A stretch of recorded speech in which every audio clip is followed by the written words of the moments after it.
შეცვალეს სახურავი თვეში 49 ლარიდან. შეარჩიეს ზომა, ფორმა და ფერი.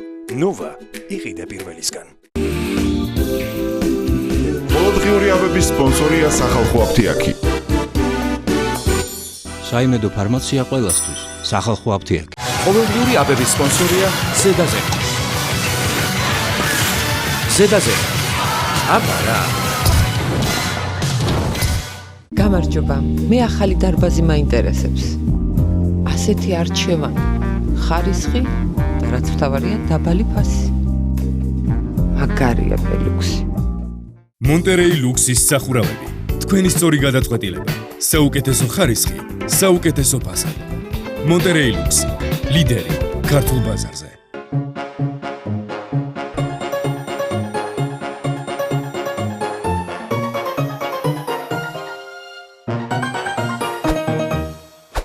გამარჯობა, თქვენს ინტერნეტ და რადიო ყუთებშია გადაცემა ყოველდღიური აბები ვასი კოდიშვილისგან და მე გადაცემის სამყარო ვასი კოდიშვილი გახლავართ.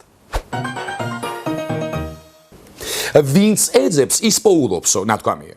არ ვიცი ახლა რამდენად ეძებდა ლარი წონასწორობის ახალ კორიდორს, ან საერთოდ რა არის წონასწორობის ახალი კორიდორი, მაგრამ რაღაც მაინც რომ იპოვა, უკვე კარგია, ალბათ. დღეს სიტუაცია არის განსხვავებული, ვიდრე იყო წინა თვეებში, იმდენად რამდენადაც ის დაკლებული მილიარდი დოლარი უკვე ასახული არის ამ კურსში, შესაბამისად შემცირებული არის იმპორტი და რა თქმა უნდა ამ პირობებში ჩვენ შეგვიძლია ვთქვათ, რაზეც ბოლო დღეებში გაკეთდა განცხადებები, რომ ლარმა იპოვა ის ახალი წონასწორობის კორიდორის და სხვა თანაბარ პირობებში ჩვენ გაუფასურებას აღარ ველოდებით. მშვენიერია, კაცო, მშვენიერი. რა ჯობს ახლა იმას ჩიხში რომ შედიხარ და კორიდორი აღმოჩნდება. უბრალოდ ახლა მთავარია გამყარების ლოჯიის გავლით სტაბილურობის საკუჭნაოში შევიდეს და ეგ არის, კაცო. ან სულ მინიმუმ ახლა იმ კორიდორის ბოლოს სინათლე მაინც გამოჩნდეს. მოკლედ მთავარია ლარი დასტაბილურდეს და წონასწორობის კორიდორი კი არა, თუნდაც წონასწორობის მთელი სახლი მოუვლია სულ კუნტრუშ-კუნტრუში. ისე კაცო, რა კარგი რამე ასეთი ტერმინები, ხო? ზუსტად ვერავინ იგებს რას ნიშნავს, მაგრამ რაღაცნაირად გამშვიდებს. ამიტომ კიდევ უკეთესი იქნება ასეთები. ლარი სტაბილურობის ტალღებში ლივლივებს. ან ლარმა გამყარების კამარა შეკრა და საინვესტიციო ღრუბლებში შეინავარდა. რა დრო დადგა ისე? 2 და 10-ზე რომ ავარდა ლარი, ლამის მთელი ერიც ავყევით და ახლა 2 და 40-იც გვიხარია. პრინციპში ხა ერთ დღეში 4 პუნქტით გამყარება და 40-ზე ჩამოსვლა უკვე კარგია, უბრალოდ კიდევ მეტია საჭირო, თორემ ისევ თუ გაუფასურება დაიწყო ლარმა, მეშინია ეგ 40 წლის თავში არ გადაიზარდოს. მე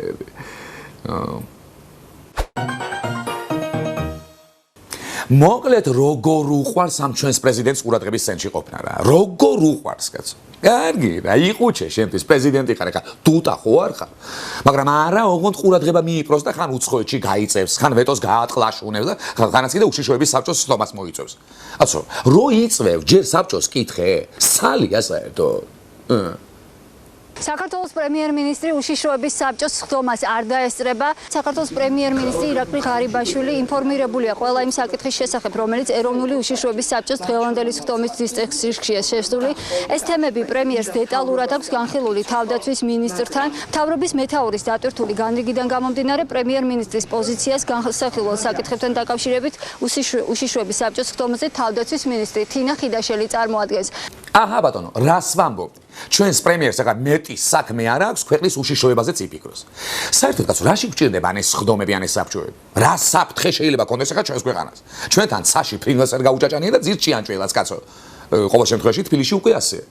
და თუ მაინც მართავ ახლა ამ უშიშროების საბჭოს სხდომას და თან გინდა რომ ხალხიც დაესწროს. აი აქ რატომ მართავ, ჰა? ხო იცი რომ აქ ვიღაცები არ დაესწრებიან. დამართ ბატონო ამერიკაში და ჩხუბიც მოუვათ. არა მე უნდა დავესწრო და არა მეო.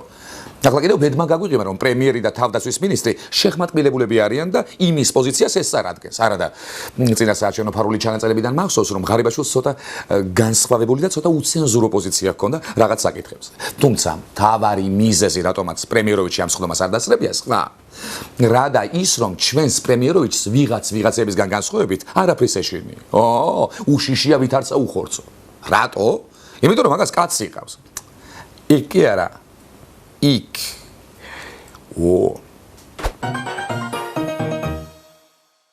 ქალი ხელს უსვამს კაცს ჯიბეზე. ეს ის არის რაც მე მინდაო.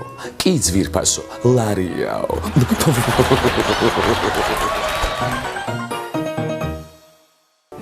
უშიშროების საბჭოს ხდომაზე თინა ხიდაშელი უშვერი სიტყვებით იგინება. რა დაგემართაო? არაფერი, უბრალოდ პრემიერის პოზიციას გადმოვცემო.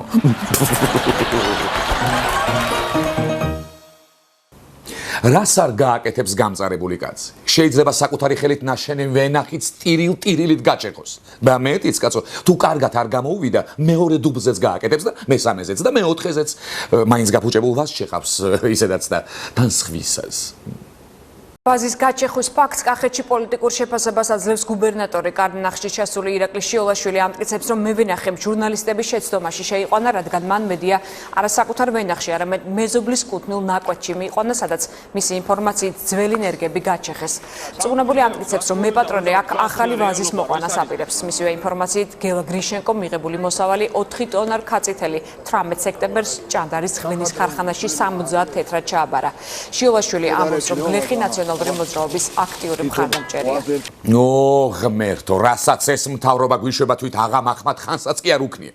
ვენახი თავისი ხელით ააჩეხინა კახელ გლეხს, თანაც სხვისი, თანაც უვარგისი რაღაცო. რა მოხდა? როგორ შეხეთ ასე ხალხო? ადექით, რევოლუცია კახელმა გლეხმა ვაზი გაჩეხა. ვაზის სამშობლოში ვაზს ჩეხავენ ხალხო, ცრემლებს ვეღარ ვიკავებ.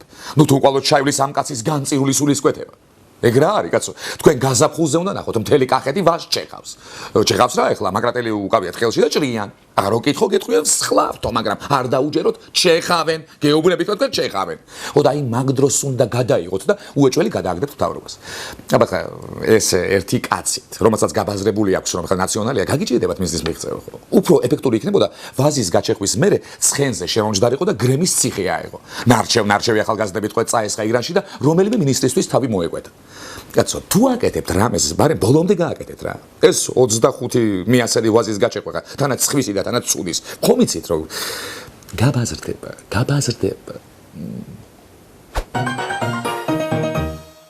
რა იცლება ქუთაისის მერზე სწრაფად? რა და ქუთაისის ტურისტული ლოგო? გუშინ იყო, დღეს აღარ არის. ქუთაისის ტურისტული ლოგოს შესარჩევად ხელახალი კონკურსი გამოაცხადეს. დიზაინერ სოსო უგრეხელიძის ნაშრომი კომისიამ ჯერ გამარჯვებულად გამოაცხადა, თუმცა რამდენიმე დღეში ისევ დაიწუნა. ირკვევა, რომ მიზეზი საზოგადოების არაერთგვაროვანი რეაქციები გახდა. როგორი ეფემერული გამოდგა კონკურსის გამარჯვებული ლოგო? ძალიან მეგობრს კაცო, ასე უცბად გამარჯვებულს გამარჯვებულის ტიტული როგორ ჩამოართვეს, ჰა? ანუ ეთქობა დოპინგ ტესტში ჩაიჭრა. არა ისე კაცო, ვერაფრით მივხვდი რა არ მოეწონათ ეხლა ლოგოში. დააკვდებოდა ისე მოუხდებოდა იმას გარემონტებულ ბაგრას. ისე ყოჩახ მთავრობას ყოჩახ. ეგრევე გაითვალისწინა ხალხის აზრი და იმ წუთშივე გააუქმა ახალი ლოგო. ესაა დემოკრატია. არა, იმ შემთხვევაში ხა თუ ხალხი თავიდანვე აირჩევდა გამარჯვებულ ლოგოს, ეგ იქნებოდა დემოკრატია. ეს კიდევ გასაოცარი დემოკრატია. და ახლა რა უნდა ვქნათ, ჰა? წარამარა ხო არ შევწვით ლოგოს. ხო და მოდი ახლა ქუთაისის ლოგო იყოს კალეიდოსკოპი. თუ ვინმეს არ მოეწონება თავიდან შეხედავს, მე კიდევ თავიდან და ერთ მოსაწონ ფიგურას ახლა რამენაირად იპოვის მაგარეულობაში. არა და ახლა რორშახის ტესტის რომელიმე ნახატი შეგვიძლია გავაფეროდოთ და ის ავიღოთ, ხო? თუ ვინმე იტყვის ახლა, არა ეს ნახატი საშინელებაა, შეგვიძლია უთხრათ რომ საშინელება ეს მისი ქვეცნობიერია და ჯობია ფსიქიატრს მიაკითხოს.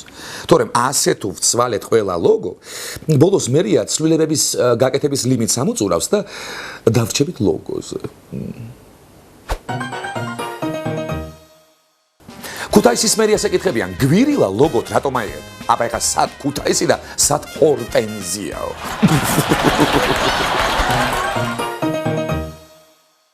კახელი მე ვენახე ეუბნება რუსთავიორს, ჩქარა გადაიგეთ როგორ ვკაფავ ვენახსო. რა გვეჩქარება გვაქვს დრო, კაცო.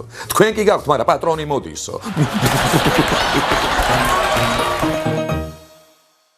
ეს გახდათ გადაცემა ყოველდღიური აბები იოსი კოდიშვილისგან. ნუ მიიღებთ სხვა აბებს.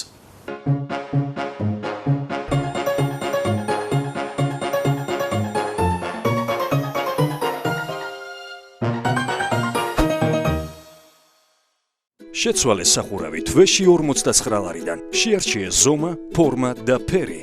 ნოვა იყიდე პირველისგან.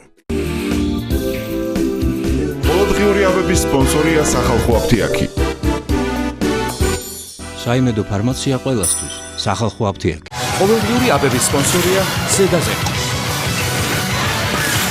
ზედაზე. აბა რა. გამარჯობა, მე ახალი დარბაზი მაინტერესებს. ასეთი არჩევანი, ხარისხი და რაც მთავარია დაბალი ფასი. მაგარია ფელუქსი. მონტერეი ლუქსის სახურავები. თქვენი სწორი გადაწყვეტილება. საუკეთესო ხარისხი, საუკეთესო ფასადი. მონტერეი ლუქს. ლიდერი ქართულ ბაზარზე.